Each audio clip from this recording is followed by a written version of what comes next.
Paz do Senhor, amados irmãos, amigos que nos acompanham nessa oportunidade feliz em que o Senhor nos concede mais uma vez estarmos juntos para podermos meditar na preciosa palavra do nosso Deus, palavra que nos edifica, que nos faz sábios para a salvação.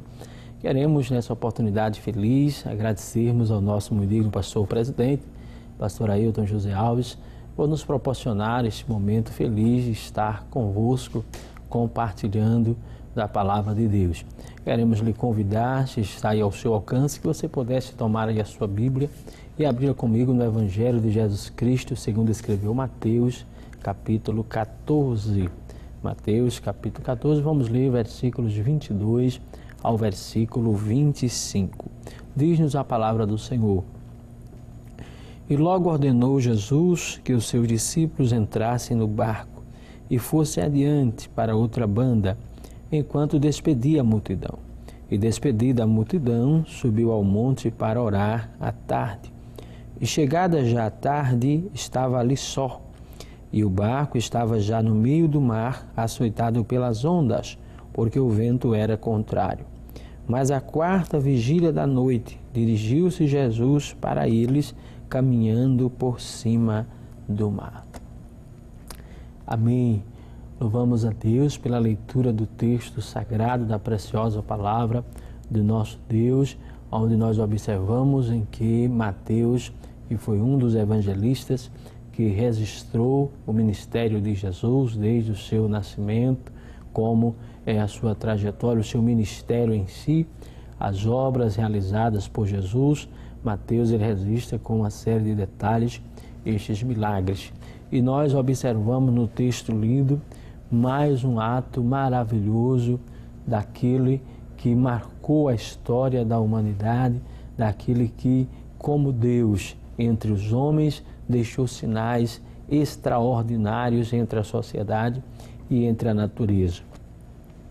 Nós observamos aqui um momento em que o Senhor Jesus ele está mais uma vez proferindo os seus ensinamentos, os seus sermãos, e como sempre, algo que a gente nota com frequência quando estudamos os evangelhos, é que no ministério de Jesus ele estava sempre cercado por uma multidão, pessoas que vinham de diversas aldeias e cidades em busca de ouvir o Nazareno ou de receber algo de sua parte. Tinham aqueles que vinham porque estavam passando por alguma dificuldade, problemas de enfermidade, de opressão maligna, e que vinham de lugares distantes para pedirem a Jesus para impor as mãos, para fazer alguma coisa pelas suas necessidades. E tinha aqueles que vinham apenas por curiosidade de ouvir aquele que na época ou naqueles dias corria-se, poderíamos dizer, uma fama, um comentário muito grande. Imagine em umas regiões daquela que não eram regiões tão populosas, não eram grandes metrópoles, imagine que surge um homem realizando milagres, fazendo prodígios, com certeza isso chama a atenção.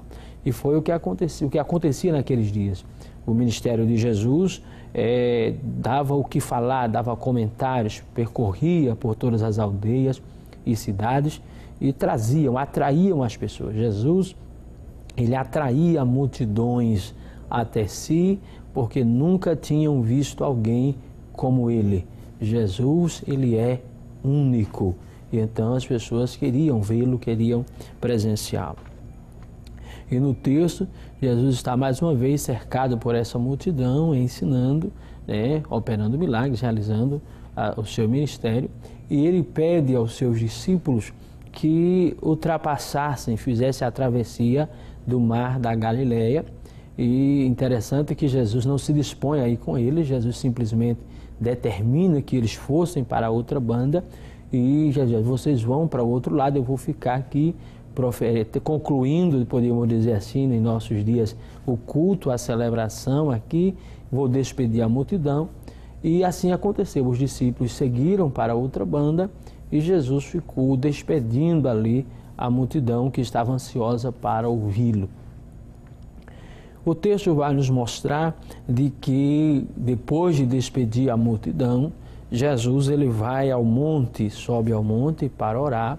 Jesus nos dá vários exemplos, a gente vê na Bíblia vários exemplos de Jesus orando, embora não precisasse, porque era Deus, mas ele queria deixar-nos o exemplo da importância da oração, que na verdade é falar com Deus, e aqui eu aproveito para abrir um parênteses sobre este assunto, oração, que é algo muito importante e que é um momento do ser humano falar com Deus.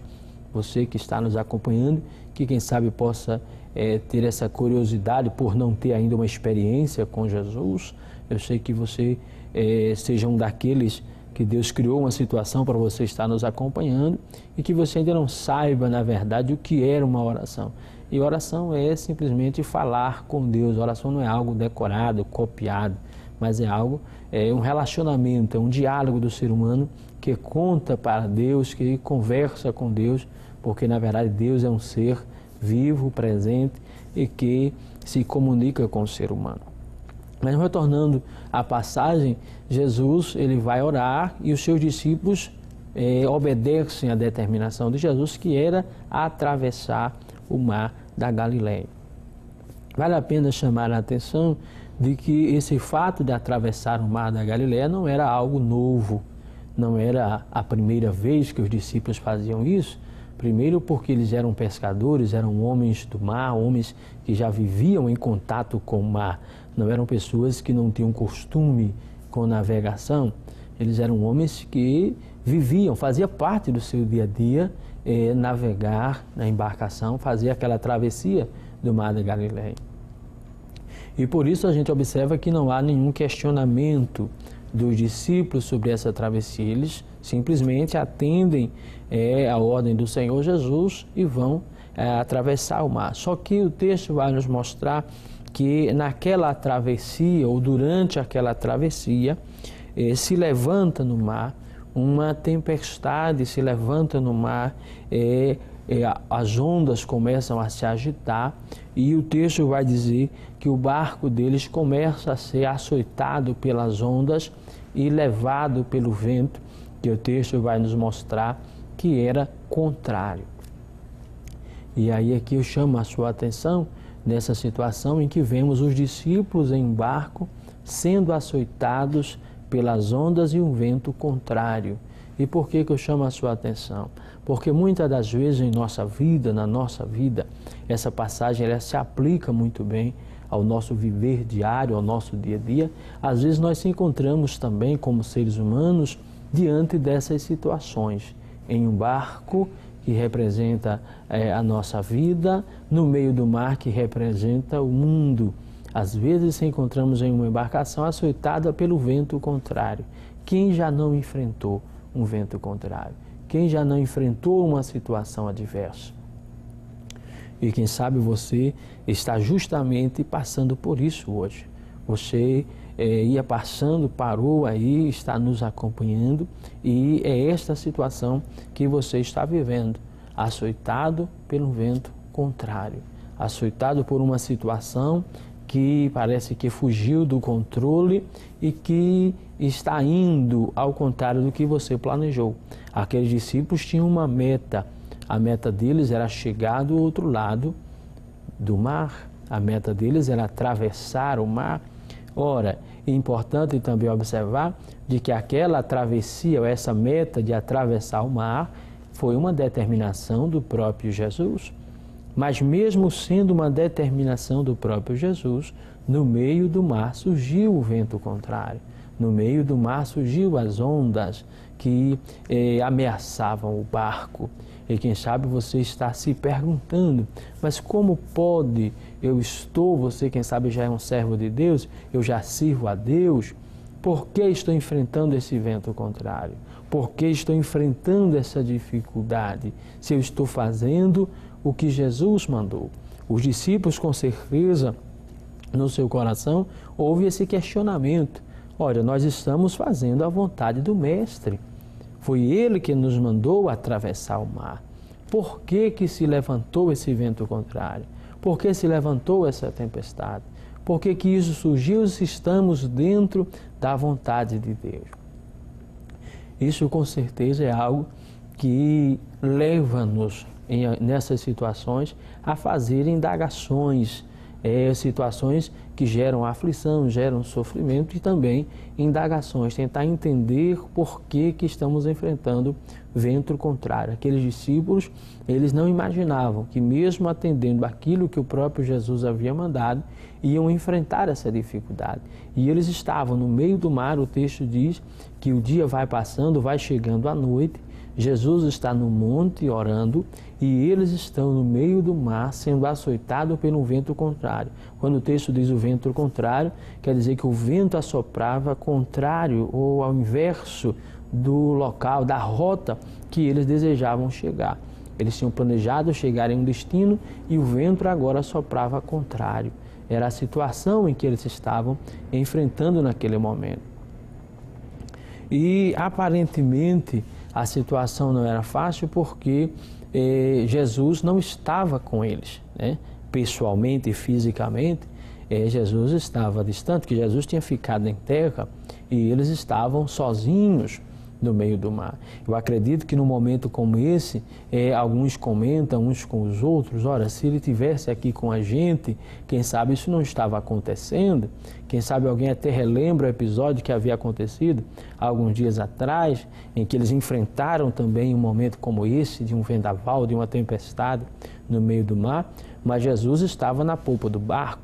Quem sabe um olha para o outro, olha, se ele estivesse aqui como da outra vez, não estava acontecendo isso, era só chamar por ele.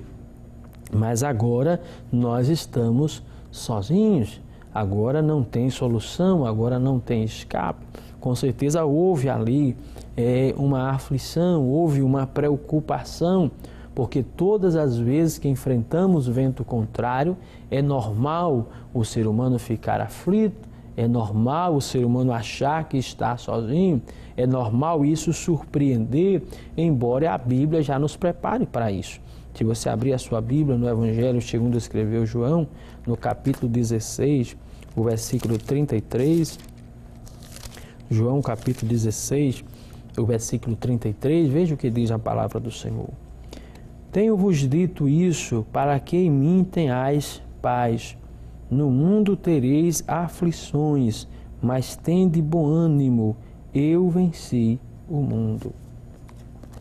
Observe, isso são palavras do próprio Jesus, quando ele está aqui preparando não somente os seus discípulos, mas todos aqueles que crescem nele, sobre a realidade da vida.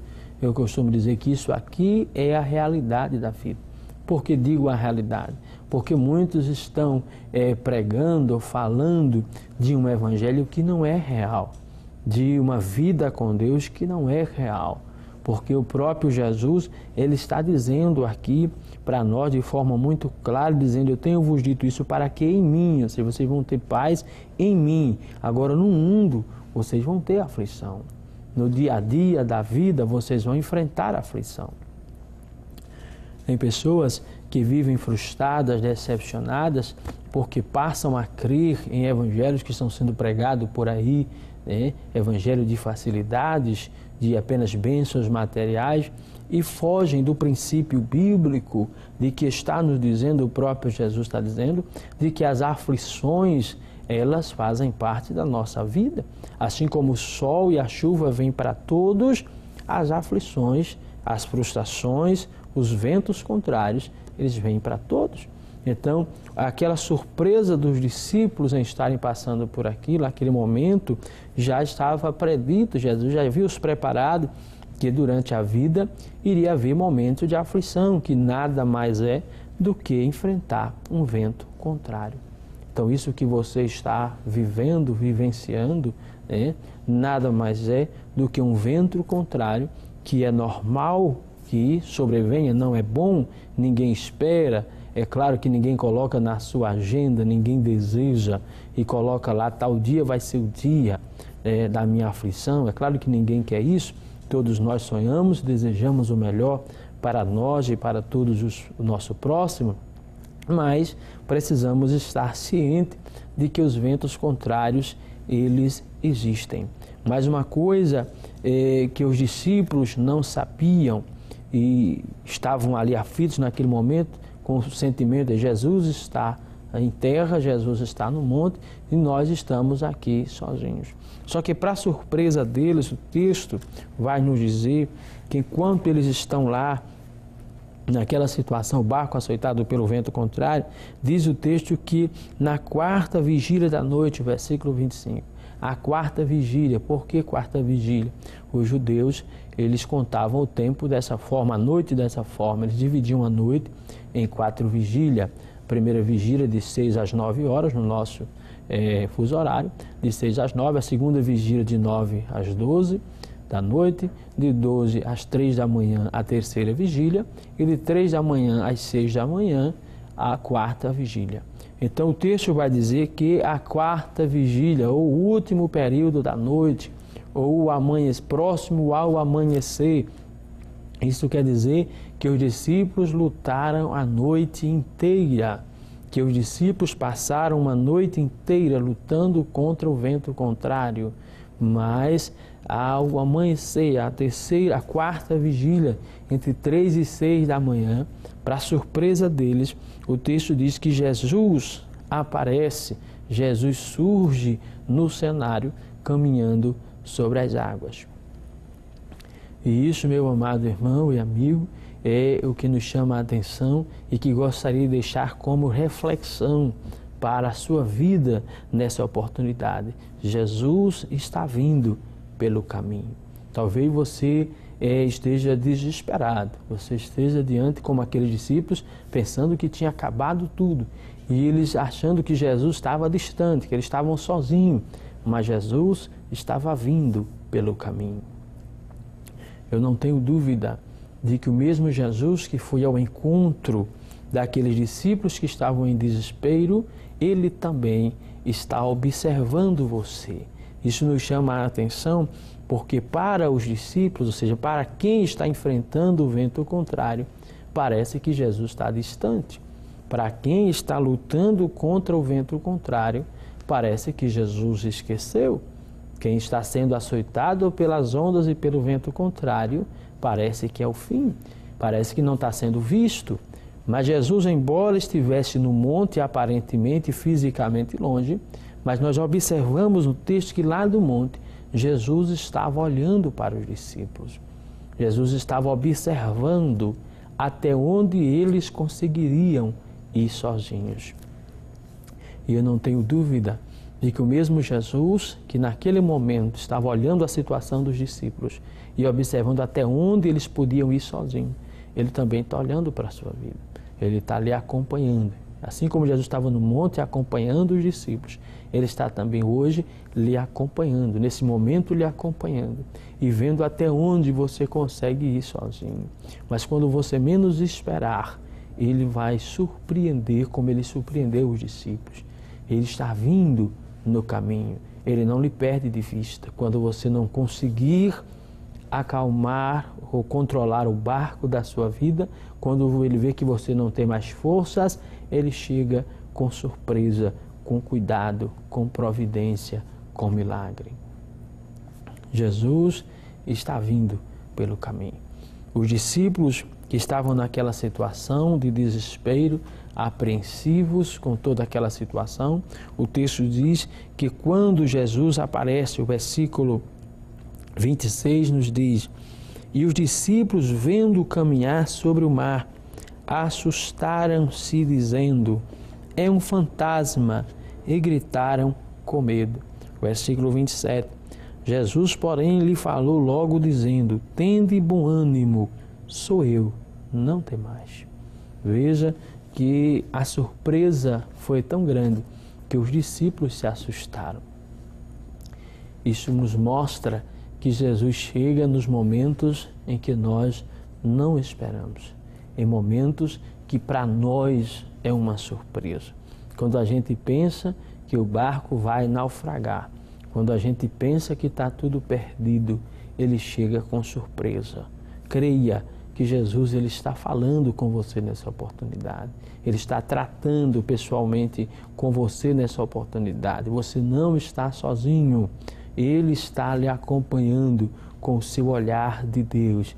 Ele está lhe acompanhando como um Deus misericordioso, como um Deus que Ele ama, que tem cuidado de você. E quando você menos esperar, Ele vai chegar com surpresa. Você pode até se assustar. O que é isso? Mas é Jesus que está vindo pelo caminho ao teu encontro. A presença de Jesus na nossa vida é o que nos garante a vitória, que nos dá esperança, é que nos dá alegria, pois o nosso Deus, Ele é fiel e está sempre conosco. Se você abrir a sua Bíblia, estiver ao seu alcance, estiver acompanhando e abrir a sua Bíblia no livro do profeta Isaías, capítulo 41, livro do profeta Isaías, capítulo 41, Deus tem uma palavra para você nessa oportunidade. Isaías 41, versículo 10, diz: não temas, porque eu sou contigo, não te assombre, porque eu sou o teu Deus, eu te esforço e te ajudo, e te sustento com a destra da minha justiça. Não temas, porque Ele está contigo. Não se preocupe, o vento contrário não vai naufragar o barco da sua existência, porque Jesus está lhe observando. Se você abrir a sua Bíblia ainda em Mateus, no capítulo 28, Mateus 28 e o versículo 20, texto também conhecido, mas observamos as palavras do próprio Jesus, quando diz: ensinando-as a guardar todas as coisas que eu vos tenho mandado. E eis que estou convosco todos os dias, até a consumação dos séculos. Então Jesus, Ele não nos deixa, Ele diz: eu estou convosco todos os dias. O vento era contrário, mas Jesus estava vindo pelo caminho com surpresa. Jesus estava vindo pelo caminho com providência. Jesus está vindo com o caminho com a solução do problema. Não tenha dúvida, Jesus está a caminho com a sua vitória. Jesus está a caminho com o seu milagre. Se você ainda não serve a Ele, se você ainda não tem uma experiência pessoal com Ele, saiba que Ele vai lhe surpreender. Ele quer lhe surpreender. Abra o seu coração para Ele. Deixe Ele entrar na sua vida. Há momentos em que o barco está balançando, há momentos em que o barco está sendo açoitado pelas ondas contrárias, porque a gente, o ser humano, ele está lutando sozinho, guerreando sozinho. Mas se você entregar a sua vida para Jesus, com certeza, fique certo de que Ele não vai lhe deixar jamais. Jesus está pronto sempre a ajudar, está pronto a abençoar, está pronto a socorrer. Agora depende de nós, depende do ser humano. A Bíblia deixa claro quando Ele diz: eis que eu estou à porta e bato. Se alguém abrir a porta, eu entrarei na sua casa, cearei com Ele e Ele comigo. Ou seja, Ele está pronto para nos ajudar, para nos socorrer nesse momento, não somente nos momentos de vento contrário, mas Ele quer estar em todos os momentos da nossa vida. Mas, em especial, neste momento de vento contrário, quem serve a Jesus, ele não perde de vista. Se você ainda não serve, se preocupe, se apresse em chegar perto de Jesus. Imagine se aqueles discípulos, aqueles homens não fossem discípulos de Jesus. Imagine se eles estivessem ali, mas não tivessem uma experiência com Jesus. Tinham naufragado, como quantas pessoas naufragam no mar da vida porque estão sozinhos, que estão lutando, remando sozinhos. Mas Jesus, Ele quer entrar na tua vida para poder lhe socorrer no momento do vento contrário. Jesus está a caminho com o seu milagre. Jesus está a caminho com a sua providência. Depois daquele espanto em que aqueles discípulos se espantam com aquela situação, quando eles veem Jesus caminhando sobre as águas, eles nunca tinham visto isso, nunca tinham ouvido falar nisso, aonde é que um homem pode caminhar sobre as águas. Por isso eles gritam, dizem: é um fantasma, é algo normal, não pode alguém caminhar sobre as águas. Mas Jesus está nos dizendo que Ele é capaz de fazer o natural e o sobrenatural para dar vitória àqueles que estão precisando. Guarde esta palavra. Jesus é capaz de fazer tanto o natural como o sobrenatural, o inexplicável, o que ninguém nunca viu Ele faz para socorrer alguém que está sendo açoitado pelo vento contrário. Jesus chegou na vida dos discípulos, animou eles, acalmou eles, sou eu, não tem mais, fiquem tranquilos. Jesus entrou naquele barco e o texto diz que quando Jesus entra naquele barco, ele repreende o vento, o mar, se acalma, se aquieta, porque Jesus chegou com o milagre. Ele vai chegar na sua vida. Jesus está a caminho para acalmar a sua tempestade. Jesus está a caminho para acalmar o vento contrário da sua vida. Fique tranquilo, descanse no Senhor, porque Ele está vindo ao caminho, né? Ele está vindo ao teu encontro para lhe surpreender, para acalmar tudo isso e dizer, está tudo sob controle. Eu estou na embarcação, o vento me obedece, as ondas me obedecem, você não está sozinho. E se você ainda não serve ao Senhor Jesus, que esta palavra esteja incomodando ao seu coração. Você está sozinho no mar, não fique assim, não fique sozinho, deixe Jesus entrar na sua vida e Ele vai transformar o seu viver, vai fazer algo novo na sua vida, você vai ver o quanto é bom servir a esse Jesus. Nós já estaremos encerrando, mas eu quero antes disso fazer um convite especial para você que nos acompanha, que você possa nos fazer uma visita na Igreja Evangélica Assembleia de Deus em Pernambuco, sob a presidência do pastor Ailton José Alves, que você possa visitar o nosso templo central, ali na Avenida Cruz Cabugar, número 29, Santo Amaro, Recife, ou em uma das congregações mais próximas aí da sua casa, no seu bairro, na sua cidade. Você pode estar acompanhando e ouvindo a palavra de Deus. Quero concluir orando pela sua vida, para que Deus lhe ajude e lhe dê graça para vencer os ventos contrários. Senhor Deus e Pai, no nome de Jesus, quero te pedir em prol de todos esses que nos acompanham, Senhor. Deus eterno, repreende os ventos contrários, dá vitória aos teus filhos, ajuda aqueles que ainda não te servem, Senhor, que o Senhor venha ter um encontro com eles e que possam reconhecer-te como Senhor e Salvador das suas vidas. É o que eu te peço, no nome de Jesus.